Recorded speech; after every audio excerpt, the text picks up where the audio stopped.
الحمد للہ رب العالمین والصلاة والسلام علی خاتم النبیین اما بعد فاعوذ باللہ من الشیطان الرجیم بسم اللہ الرحمن الرحیم الصلاة والسلام علیک یا رسول اللہ وعلی آلک واصحابک یا حبیب اللہ الصلاة والسلام علیک یا نبی اللہ وعلی آلک واصحابک یا نور اللہ۔ پیارے پیارے اسلامی بھائیوں اور مدنی چینل کے ناظرین، درود پاک پڑھنے کے بے شمار فضائل و برکات ہیں، بہت ساری احادیث، بہت سارے فضائل درود پاک کے لیے واقعات ہمیں ملتے ہیں، اور جس سے ہمارا ایمان بھی تازہ ہوتا ہے اور یہ اندازہ بھی ہوتا ہے یہ کیسا شاندار وظیفہ ہے جو کب کب کہاں کہاں اور کیسے کیسے ہمیں کام آتا ہے۔ سبحان اللہ، ایسے ایسے واقعات ہیں کہ ایمان تازہ ہو جاتا ہے۔ ایک بار سرکار دو عالم صلی اللہ تعالی علیہ وسلم کے کاشانہ اقدس میں بی بی عائشہ صدیقہ رضی اللہ تعالی عنہا فرماتی ہیں کہ رات کا پہر تھا اور میں کچھ کپڑے وغیرہ سی رہی تھی، اور پھر چراغ گل ہو گیا اور میرے ہاتھ سے سوئی بھی گر گئی۔ اب آپ مجھے ذرا بتائیے کہ اس روشنی میں بھی سوئی گر جائے تو ڈھونڈنا آسان نہیں ہے، اگر چراغ ہی گل ہو جائے، اندھیرا ہو جائے تو پھر تو تقریباً ناممکن ہو جاتا ہے۔ فرماتی میں سوئی تلاش کر رہی تھی کہ اتنے میں میرے آقا مدینے والے مصطفیٰ صلی اللہ تعالی علیہ وسلم اپنا نور برساتا چہرہ لے کر میرے کمرے میں تشریف لے آئے۔ میرے آقا تو کیا کمرے میں تشریف لائے، چہرہ مبارک سے اتنا نور نکلا کہ میرا پورا کمرہ ہی بقعے نور بن گیا، پورا کمرہ جگمگ کرنے لگا، اتنی روشنی ہو گئی کہ میں نے اس نور کی روشنی میں اپنی سوئی کو تلاش کر لیا۔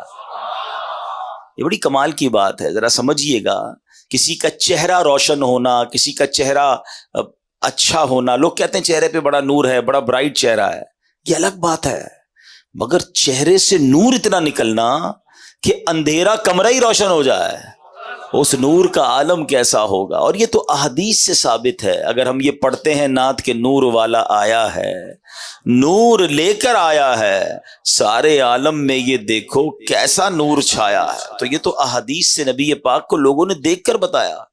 تو اتنا نور کہ کہتی میں نے سوئی تلاش کر لی، تو آپ فرماتی پھر میں نے نبی پاک سے عرض کیا حضور آپ کتنے حسین ہیں، آپ کا چہرہ کتنا روشن ہے۔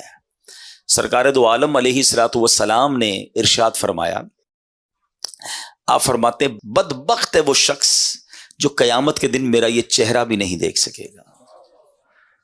عرض کیا حضور وہ کون بدبخت ہے؟ فرمایا بخیل ہے، بخیل کہتے کنجوس کو، فرمایا کنجوس ہے وہ شخص۔ تو آپ نے کہا حضور وہ کون کنجوس ہے؟ اب ذرا پہلے تو اس بات کو سمجھیے کہ قیامت کے دن نبی پاک علیہ الصلوۃ والسلام کے چہرے کو نہ دیکھ سکنا یہ کوئی چھوٹی محرومی نہیں ہے۔ اگر میں آپ سب سے ایک سوال کروں کہ بتائیے وہ کون سی ذات ہے کہ قیامت کے دن جو شفاعت کرے گی، جو اپنے غلاموں کو تلاش کر کر کے انشاءاللہ اپنے کرم سے جنت میں لے جائیں گے، تو وہ کوئی اور نہیں ہے، وہ صرف جناب رسول اللہ صلی اللہ تعالی علیہ وسلم ہیں۔ بریلی کے تاجدار کہتے ہیں نا، سنتے ہیں کہ محشر میں صرف ان کی رسائی ہے، there is nobody else، اور کوئی نہیں ہے۔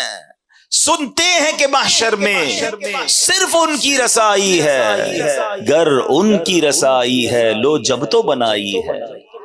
تو اب جو نبی پاک کا دیدار ہی نہیں کر سکے گا، شفاعت کس سے لے گا، دامن میں کس کے چھپے گا؟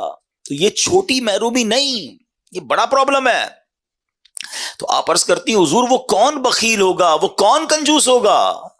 تو سرکار دو عالم صلی اللہ تعالی علیہ وسلم نے فرمایا وہ شخص جس کے سامنے میرا ذکر ہو اور وہ مجھ پر درود نہ پڑھے۔ اب آپ غور کیجئے، نبی پاک پر صلی اللہ تعالی علیہ وسلم پر ہم کتنا درود پڑھتے ہیں، اچھا، اب اس میں علماء نے ایک بڑی آسانی ہمارے لیے کر دی. ہم کسی محفل میں جاتے ہیں، اجتماع میں جاتے ہیں، جہاں بار بار سرکار دو عالم صلی اللہ تعالی علیہ وآلہ وسلم کا نام نامی لیا جاتا ہے، ہو سکتا ہے کبھی ہم بھی درود پاک پڑھنے سے رہ جاتے ہوں. تو علماء نے فرمایا کہ روزانہ اپنی روٹین میں، اپنی دن بھر میں کوئی ایسا عدد متعین کر لے، فکس کر لے کہ روزانہ میں نے 100 بار، 200 بار، 313 بار، اللہ جتنی توفیق دے، میں نے درود پاک پڑھنے، اور درود پاک پڑھ لے. تو اب پورے دن میں اگر نبی پاک علیہ الصلوۃ والسلام کا نام سنا تھا یا کہا تھا اور درود پڑھنا رہ گیا تھا، تو یہ بعد میں درود پڑھنا اس درود نہ پڑھنے کے قائم مقام ہو جائے گا.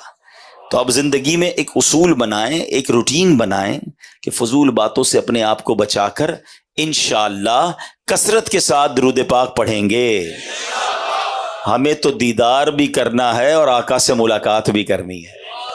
ہاں، نبی پاک کے ہاتھوں جام کوثر بھی پینا ہے انشاءاللہ. آقا کے کرم سے انشاءاللہ پل صراط سے ڈرتے ہوئے نہیں، انشاءاللہ جھومتے ہوئے، وجد کرتے ہوئے گزرنا ہے. سیدی اعلیٰ حضرت بھی کمال ہے نا. لوگ کہتے ہیں، واقعی روایتوں بھی مضمون ہے کہ لوگ پل صراط پر چیخ رہے ہوں گے، پکار رہے ہوں گے، ڈر رہے ہوں گے، کیونکہ ان کے سامنے لوگ کٹ کٹ کے جہنم میں گر رہے ہوں گے نا. One of the most horrible bridge, ایسا کوئی پل دنیا میں نہیں ہے، نہ ہو سکتا ہے. جہنم کے اوپر بنا ہوا پل ہے، اندھیرے میں ڈوبا ہوا، تلوار سے تیز، بال سے باریک. لوگ گھبرائے ہوئے ہوں گے، مگر میرے رضا سے پوچھو، کہتے گھبرانا کس بات کا ہے؟ آقا بھی تو وہاں ہوں گے نا. اور نبی پاک پل صراط کے کنارے اللہ کی بارگاہ میں رب سلم امتی کی صدائیں بلند کر رہے ہوں گے. تو اعلیٰ حضرت کہتے ہیں ڈرتے ہوئے نہیں گزرنا. آپ کہتے ہیں رضا پل سے اب وجد کرتے گزریے کہ ہے رب سلم صدائے محمد صلی اللہ وسلم. مل کر صلی اللہ. درود پاک کو نہ چھوڑیں، درود پاک کو تھام لیں، اپنی زندگی کا حصہ بنائیں. دنیا میں بھی برکتیں دیکھیں گے اور انشاءاللہ قیامت کے دن بھی اس کی برکتیں دیکھیں گے. پیارے آقا علیہ الصلوۃ والسلام فرماتے ہیں، جس کا مضمون ہے حوض کوثر پر میرے پاس کچھ گروہ آئیں گے، کچھ لوگ آئیں گے جن کو میں کثرت درود کی وجہ سے پہچانوں گا. تو درود پڑھیں گے تو پہچان ہوگی نا، ہیں انشاءاللہ. تو درود پڑھیں گے انشاءاللہ. آئیے مل کر محبت کے ساتھ بآواز بلند درود پاک پڑھیں. صلو علی الحبیب صلی اللہ تعالی علی محمد صلی اللہ علیہ وسلم. اسلام کے پہلے خلیفہ حضرت ابوبکر صدیق رضی اللہ تعالیٰ عنہ یار غار بھی ہیں، یار مزار بھی ہیں، عاشق اکبر ہیں.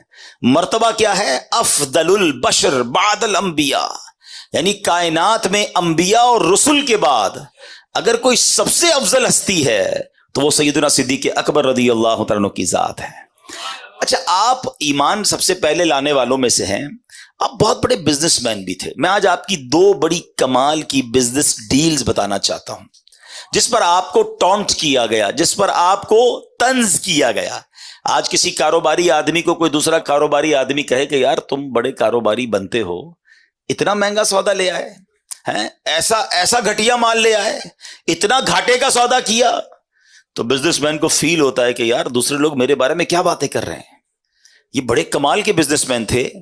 مگر آپ کی زندگی میں جو 2 واقعات میں آج بیان کرنے جا رہا ہوں، دونوں واقعات میں کچھ ایسی ڈیلز ہوئیں، کچھ ایسے سودے ہوئے جس پر آپ پر باقاعدہ طنز کیا گیا، آپ پر ٹونٹ کیا گیا. مگر صدیق اکبر نے جو جواب دیا نا اور جو کام کیا، یقین کریں ایمان تازہ ہو جاتا ہے. ایک سودا تو آپ نے کیا. وہ کون سا سودا تھا کہ ایک بہت بڑے عاشق رسول، ایسے عاشق رسول جو آج عاشقوں کے امام ہیں، وہ کوئی اور نہیں ہے، ہم سب کی آنکھوں کے تارے حضرت بلال حبشی رضی اللہ تعالیٰ عنہ. ایمان قبول کیا. آپ حبشہ کہاں ہے پہلے یہ پتا ہونا چاہیے. حبشہ ایتھوپیا کو کہتے ہیں. آج کے دور میں ایتھوپیا جو ہے وہ حبشہ تھا پہلے، ٹھیک ہے. آپ حبشہ، اچھا یہ بھی شاید بہت ساروں کو نہیں پتا کہ مکہ پاک کے بعد سب سے پہلے جہاں اسلام پہنچانا وہ حبشہ ہے. پچھلے دنوں مجھے ایتھوپیا جانے کا موقع ملا تو وہاں کے لوگ بڑے فخر سے ایک جملہ کہتے ہیں کہ ہمارا وطن دار الحجرہ ہے، یہ ہجرت والا ملک ہے، اور مکے کے بعد سب سے پہلے دنیا میں کہیں اسلام پہنچا ہے تو وہ حبشہ میں پہنچا ہے۔ ہمارے وطن سے حضرت بلال حبشی تھے، ہمارا وہ وطن ہے جہاں عثمان غنی رضی اللہ تعالیٰ ہجرت کر کے تشریف لائے تھے، اور وہ عظیم نجاشی بادشاہ جنہوں نے یہ واقعہ پڑھا ہوگا وہ بھی وہاں پر حبشہ میں تھے۔ تو بہرحال اب وہ حضرت بلال مکے نبی پاک کی غلامی اختیار کی، کلمہ پڑھ لیا۔ اب آپ چونکہ غلام تھے، اس زمانے میں غلام آقا کے قبضے میں ہوا کرتا تھا، ان کا آقا تھا امیہ۔ اچھا، امیہ بڑا ظالم شخص تھا، وہ حضرت بلال حبشی کو بہت مارتا تھا کہ اللہ کا انکار کر دو، اسلام کا انکار کر دو۔ حضرت بلال حبشی جو ہے وہ منع کرتے تھے کہ میں رب کا انکار نہیں کر سکتا، وہ بہت مارتا۔ جو مکے مدینے گئے ہیں انہیں پتا ہے کہ جب گرمی شریف عروج پر ہوتی ہے تو گرمی کا عالم کیا ہوتا ہے۔ تو مکے کی گرمی میں تپتے ریگستان میں حضرت بلال کو وہ لٹاتا تھا، سینے پہ پتھر رکھتا تھا ریگستان کے اندر، اور کہتا تھا کہو اللہ ایک نہیں ہے، یا اللہ کا انکار کرو، آپ اللہ احد اللہ احد اللہ ایک ہے کے نعرے بلند کرتے۔ اب پیارے آقا جب ایک دو بار وہاں سے گزرے، دیکھا کہ حضرت بلال پر بڑا ظلم ہو رہا ہے، آپ کی آنکھیں بھیگ آئیں ہیں، آپ کو بڑا افسوس ہوا، بڑی محبت کرتے تھے حضرت بلال سے، مگر وہ ظالم آقا تھا اس کا۔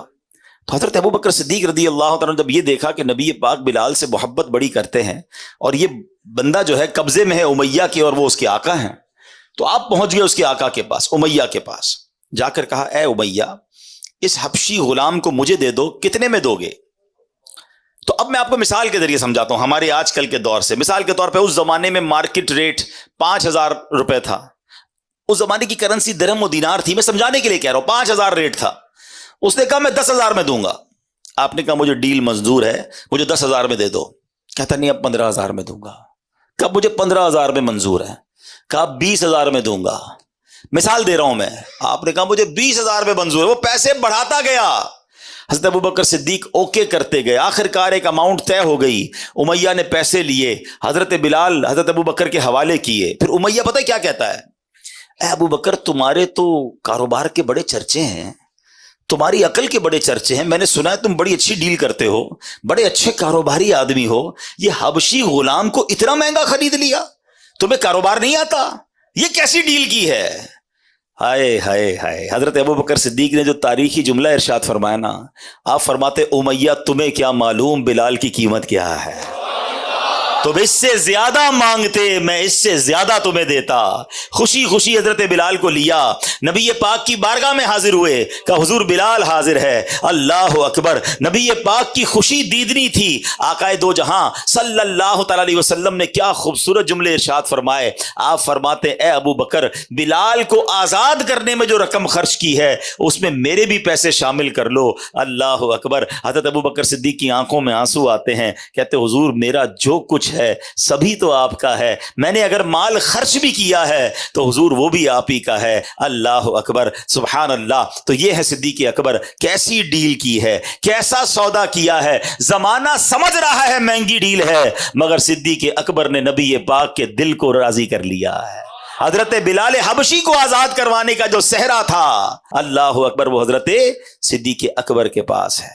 ایک اور واقعہ ہوا، اس پہ بھی حضرت صدیق اکبر رضی اللہ تعالیٰ کے ساتھ کچھ مکالمہ کیا کسی غیر مسلم نے۔ ذرا سنیے گا، تفسیر عزیزی میں ہے، کلدہ بن اسید جسے ابو اسد بھی کہتے ہیں، مکہ مکرمہ کا رہنے والا ایک کافر تھا۔ دور جہالیت میں وہ حضرت ابوبکر صدیق کا ساتھی تھا، جب وہ ایمان نہیں لایا تھا اور اسلام کا اعلان نہیں ہوا تھا تو اس زمانے میں حضرت ابوبکر صدیق کا ساتھی بھی تھا۔ حضرت ابوبکر صدیق اسلام قبول کر لیا، آپ نے جیسے ہی پتہ چلا آپ تو اولین اسلام قبول کرنے والوں میں سے تھے، تو ایک دن اسلام جب آپ نے قبول کر لیا نا، کچھ دنوں بعد وہ آپ سے ملا اور کہتا ہے اے ابو بکر، تم تو سوداگری میں ماہر تھے، تجارت میں ماہر تھے، اپنی عقل مندی کی وجہ سے ہمیشہ نفع کماتے تھے، اب تمہیں کیا ہوا؟ اپنے باپ دادا کا دین چھوڑ کر اسلام قبول کر لیا، اتنا بڑا نقصان اٹھا لیا۔ لات و عزا، یہ ان کے بت تھے، لات و عزا کی یعنی اہل مکہ کے جھوٹے خدا جن کی وہ پوجا کرتے تھے، ان کی شفاعت سے تم نا امید ہو گئے۔ معاذ اللہ، کہتے وہ ان کی جو بھی بلیسنگز وہ سمجھتا تھا اس سے تم نا امید ہو گئے۔ ہائے ہائے، اس بے وقوف کلدہ بن اسید کی بات سن کر حضرت ابوبکر صدیق نے پتہ کیا کہا؟ اے کلدہ، جو بندہ حق کو قبول کرے اور اچھے کام بجا لائے، کیا وہ نقصان اٹھانے والوں میں سے ہوتا ہے؟ کیا وہ بھلا نقصان اٹھاتا ہے؟ یعنی میں جس طرح دنیاوی تجارت میں ماہر ہوں نا، اس طرح میں نے آخرت کی تجارت میں بھی شاندار سودا کیا ہے، میں نے اس میں بھی عقل مندی دکھائی ہے، میں نے حق بات کو قبول کیا ہے، گھاٹے میں نہیں، گھاٹے میں تم ہو، میں نے تو بڑے نفع والا سودا کیا ہے۔ اب صدیق اکبر اسے سمجھا رہے ہیں۔ اب ذرا صدیق اکبر کا مرتبہ سمجھیے گا، آج آپ کو شاید پہلی بار پتا چلے گا کہ بچے کو قرآن پاک کی جو سورت یاد ہے، اس سورت کے نازل ہونے کا شان نزول کیا تھا۔ صدیق اکبر اسے بتا رہے ہیں گھاٹا تم نے کیا ہے، میں نے نہیں، سودا میں نے کھڑا کیا ہے، نقصان میں تم ہو۔ ارے یہ دو بندوں کی بات ہے، مگر شان صدیق اکبر دیکھیں کہ حضرت صدیق اکبر رضی اللہ تعالیٰ کے اس مبارک جواب کی تائید میں رب نے قرآن کی آیت نہیں، قرآن کی پوری سورت نازل فرما دی۔ اور وہ سورت کون سی ہے؟ قرآن پاک کی سورہ عصر۔ ہائے ہائے، بسم اللہ الرحمن الرحیم، والعصر ان الانسان لفی خسر الا الذین آمنوا وعملوا الصالحات وتواصوا بالحق وتواصوا بالصبر۔